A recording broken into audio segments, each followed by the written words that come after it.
Hello friends, मैं Aamir sir classes के साथ, जैसे कि आप जानते हैं, हम लोग कंटिन्यू विश्व भूगोल की श्रृंखला चला रहे हैं और जिसमें हम लोग ऑस्ट्रेलिया महाद्वीप लेके चलते हैं। तो आप मेरे साथ हम देखते हैं आगे हम टॉपिक जो हमें पढ़ना है।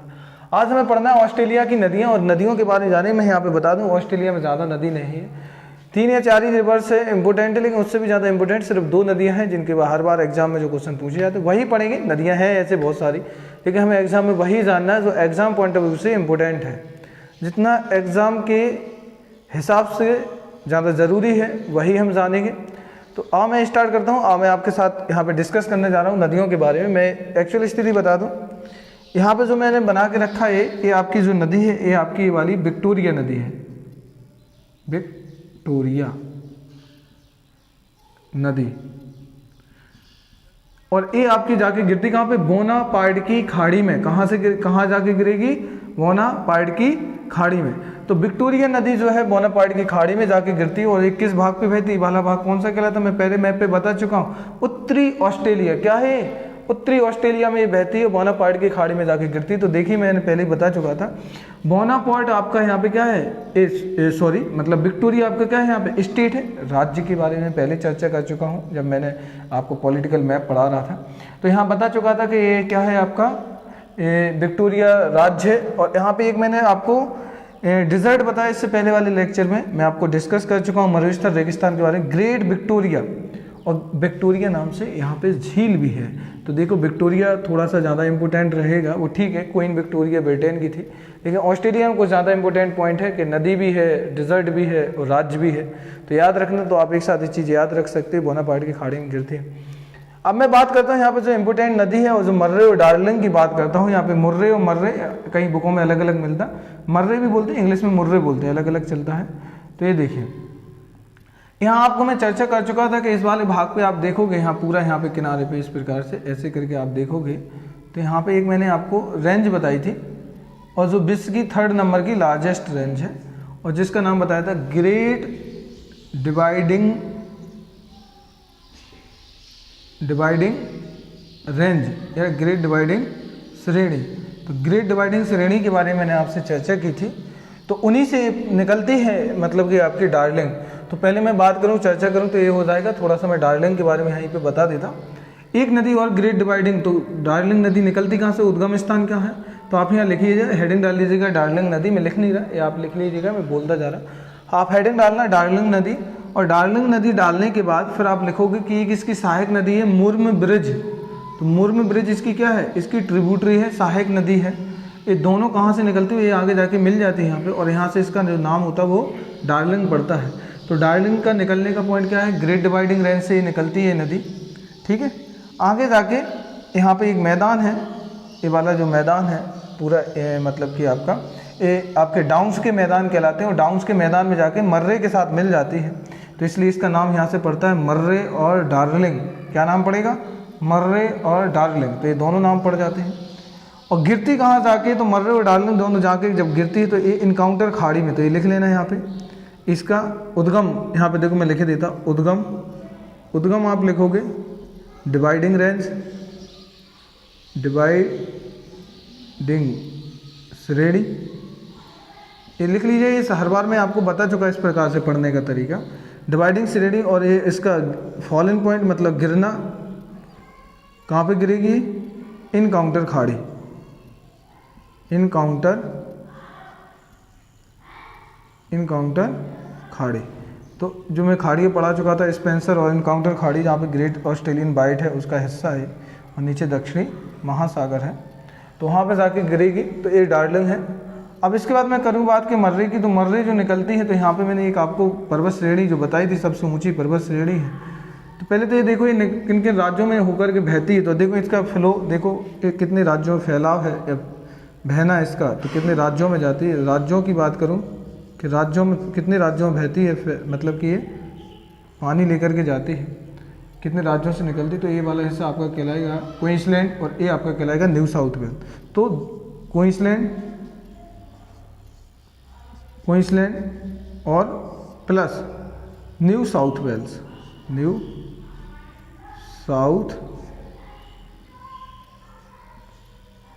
वेल्स, तो ये 2 राज्यों में क्वींसलैंड और न्यू साउथ वेल्स में फ्लो होती है। ये सब चीज़ें याद रखना। अब मैं बात करूं अगर आपकी मर्रे की, तो ये आपके यहाँ पे मैंने एक माउंटेन बताया था इस प्रकार से। यहाँ पे एक माउंटेन है जो ऑस्ट्रेलिया का सबसे ऊंचा पर्वत है, कोइस्को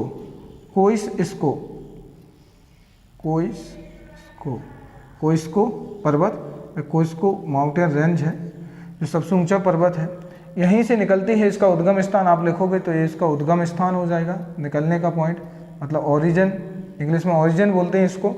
तो जो ओरिजिन हो जाएगा इसका, और ओरिजिन हो जाएगा और आप देखेंगे कि यहाँ से निकलती हुई जाती है, फिर आगे लचलान भी आपकी ग्रेट डिवाइडिंग लाइन से निकलती है। तो लचलान याद रखना कि किसकी सहायक नदी, लचलान मर्रे की सहायक नदी है, और मुर्म ब्रिज जो है वो डार्लिंग की सहायक नदी है। लचलान आगे जाके मर्रे में मिल जाती है, आगे इनकी संयुक्त धारा जब ये मिलती है तो मर्रे कहलाती है, और मर्रे जाके डार्लिंग में मिलती है, और ये यहाँ पे जाके गिरती है इनकाउंटर की खाड़ी में। तो आप इसका भी उद्गम स्थान को इसको लिख लेंगे, और इसका गिरती कहाँ पे जाके, तो गिरेगी कहाँ पे, इनकाउंटर में। तो ये आप स्पेशल यहाँ पे लिख लेना।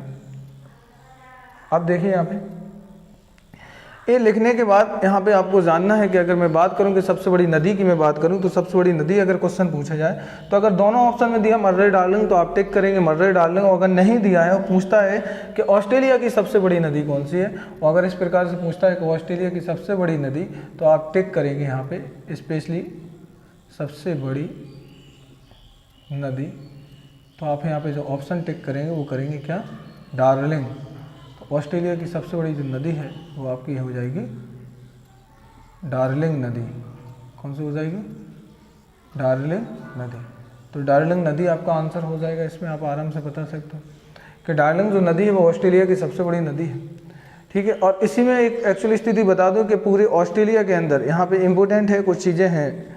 ठीक है, तो और पूरे ऑस्ट्रेलिया के अंदर ये पूरा भाग मैंने बताया था कि ऑस्ट्रेलिया के पूर्वी हिस्से पर ही ज़्यादातर, इसी हिस्से में ही ज़्यादातर पूरी ऑस्ट्रेलिया की आबादी रहती है, ज़्यादातर पॉपुलेशन है इसी हिस्से में है, और ये पूरा हिस्सा डेजर्ट से भरा हुआ है, क्योंकि यहाँ पे पूरा सूखा रहता, मतलब रेगिस्तान ज़्यादा है, मरुस्थल बहुत बड़े बड़े हैं, जिस वजह से मैंने यहाँ पे इसको टाइटल भी दिया था। इसे बोलते हैं प्यासी भूमि का देश। क्या बोलते हैं, प्यासी, एक टाइटल मैंने स्टार्टिंग पढ़ाया था, महाद्वीप को क्या कहते हैं, प्यासी भूमि का महाद्वीप या प्यासी भूमि का देश, क्योंकि ये पूरा का पूरा किस प्रकार से है, पूरा का पूरा खाली डला हुआ है इस तरफ। तो इसलिए यहाँ पे डिजर्ट हमने देखे थे इससे पहले, ग्रेट गिब्सन था, मतलब सिम्पसन था और विक्टोरिया था, है आपके सैंडी एंडी वगैरह थे, इतने सारे स्टुअर्ट वगैरह पूरे हमने यहाँ के डिजर्ट जाने थे, मरुस्थल। तो ये पूरा डला हुआ है, तो ज़्यादातर आबादी इसी वाले हिस्से पे रहती है। इसका एक रीज़न मैं बता दूं कि जब यहाँ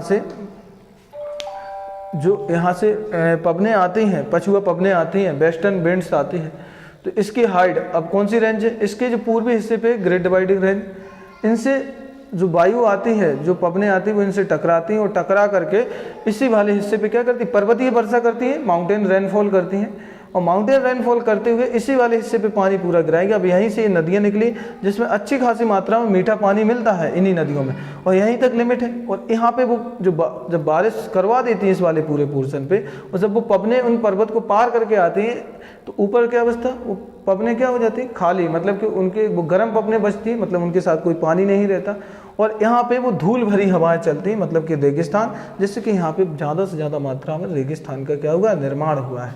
अगर इस हिस्से पे देखोगे तो पानी की सबसे ज़्यादा उपलब्धता इसी वाले हिस्से पे मिलेगी, और इसी वाले हिस्से पे बहुत ज़्यादा क्या मिलेंगे, इन्हीं नदियों के बीच में, जब नदियों के बीच का मैदान है ये पूरा हिस्सा, तो यहाँ पे क्या मिलेंगे, घास के मैदान मिलेंगे। इसी बीच में एक यहाँ पे घास का मैदान मिलता है इन नदियों के बीच में, इस प्रकार से यहाँ पे एक घास का मैदान मिलेगा, और जिसको बोलते हैं घास के मैदान को यहाँ पे डाउन्स, क्या बोलते हैं, डाउन्स घास मैदान। तो डाउन्स घास का मैदान पाया जाता है। एक किस प्रकार का मैदान है, ये आपका है शीतोष्ण घास का मैदान। किस प्रकार से है, शीतोष्ण घास। तो किस प्रकार का मैदान, क्वेश्चन आता है कि डाउन्स कहाँ पे है, तो डाउन्स आपका ऑस्ट्रेलिया में है।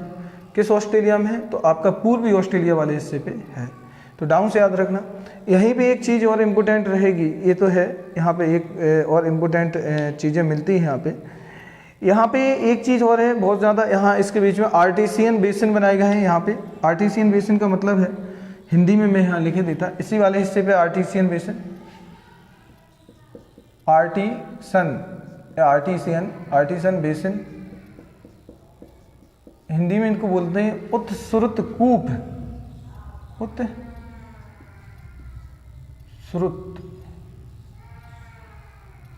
कूप, मतलब कि कुएं बनाए गए हैं यहाँ पे बहुत बड़े बड़े, क्या तेल के कुएं हैं, तेल के कुएं, यहाँ पे अच्छी खासी मात्रा तेल के कुएं हैं।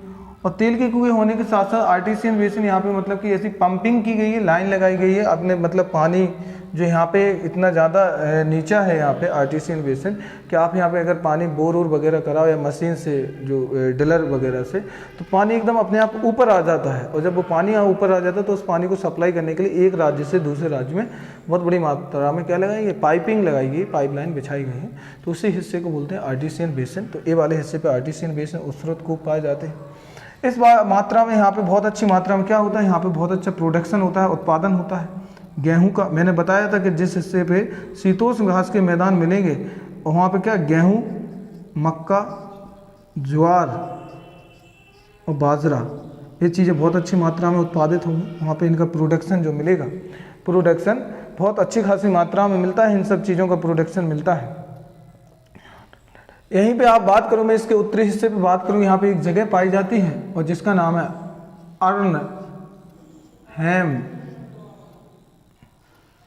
अर्नहेम लैंड बोलते हैं।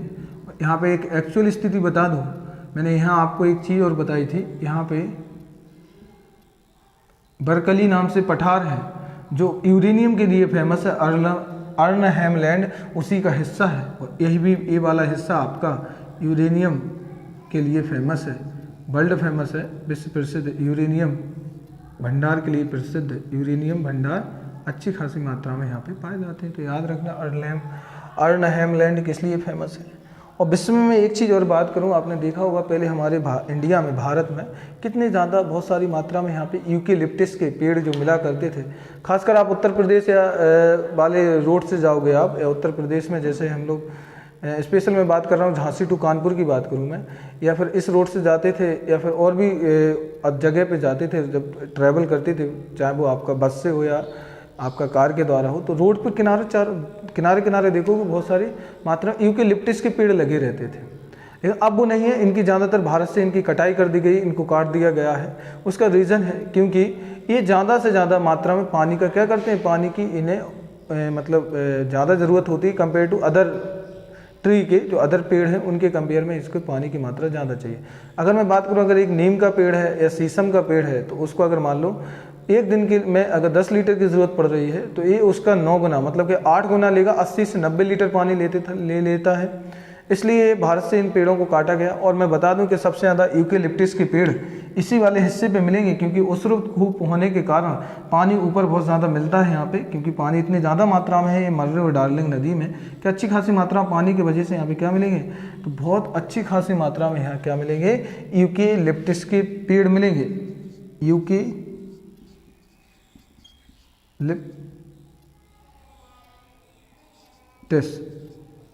वृक्ष ये लंबे रहते हैं, यूकेलिप्टस वृक्ष अच्छी खासी मात्रा में पाए जाते हैं यहाँ पे। तो ये ऑस्ट्रेलिया में सबसे ज़्यादा पाया जाता है यूकेलिप्टस, अगर मैं बात करूँ, क्योंकि इन्हें पानी की मात्रा की बहुत ज़्यादा ज़रूरत होती है।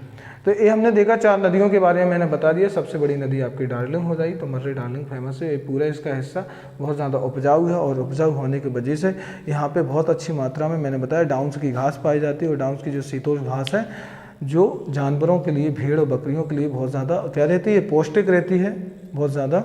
इसमें आहार वगैरह जो रहते हैं, यहाँ पे पोषक तत्व रहते हैं, जिससे कि जो जानवर रहते हैं यहाँ पे वो अच्छे खासे हष्ट-पुष्ट हो जाते हैं, जिससे कि क्या मिलता है, अच्छी खासी मात्रा में दुग्ध का उत्पादन। और आपका क्या भेड़ जैसे स्पेशल रहती है, यहाँ पे मैरिनो भेड़ पाली जाती है। मैं बता दूं वर्ल्ड में अगर ये दुग्ध उत्पादन में बात करूं, एनिमल हस्बेंड्री में या दुग्ध उत्पादन में, तो आपके तीसरे नंबर पे आता है ऑस्ट्रेलिया। तो इम्पोर्टेंट हो जाता है ये सब चीज़ें। तो यहाँ पे बहुत ज़्यादा मात्रा में भेड़ों का उत्पादन, मतलब भेड़ों का पालन किया जाता है। हाँ, और मांस की भी यहाँ पे बहुत ज़्यादा प्रोडक्शन होता है। तो दुग्ध उत्पादन में, मांस उत्पादन में बहुत ज़्यादा मिलता है, क्योंकि मैंने आपको पहले ही बोला था और इससे पहले लेक्चर में पढ़ा चुका हूँ कि जिस जगह पर शीतोष्ण घास के मैदान पाए जाएंगे वहाँ पर क्या मिलेगा, वहाँ पे ज़्यादा से ज़्यादा मात्रा में वहाँ पर जानवर जो होंगे हष्ट पुष्ट होंगे और गेहूँ बहुत अच्छी मात्रा में प्रोडक्शन होता है। तो ये रहा आज का हमारा टॉपिक ही कंप्लीट है। अभी जो हमने पढ़ा था वो हमने पढ़ लिया आपका किसके बारे में, ऑस्ट्रेलिया की मतलब की नदियाँ, रिवर्स जाना, और जिसमें हमें जानना था विक्टोरिया नदी और आपकी डार्लिंग, मर्रे, इतनी इंपॉर्टेंट है। लचलान इसकी ट्रिब्यूटरी है, मुर्मे ब्रिज भी इसकी ट्रिब्यूटरी। नदियाँ और सारी हैं, लेकिन हमें एग्जाम के हिसाब से जितना हमें जानना वो हमने जान लिया। तो ये आपके सामने है, जो भी अगर डाउट हो किस प्रकार से है, जो भी अगर आपको लगे ऐसा, तो कमेंट सेक्शन में आप मुझसे कमेंट करके अपना डाउट पूछ सकते हैं, क्लियर कर सकते हैं। मैं कोशिश करूँगा आपके जो आपके डाउट है उसको डाउट को सॉल्व करने की कोशिश करूँगा। मिलते हैं हम लोग नेक्स्ट लेक्चर में, और थैंक यू।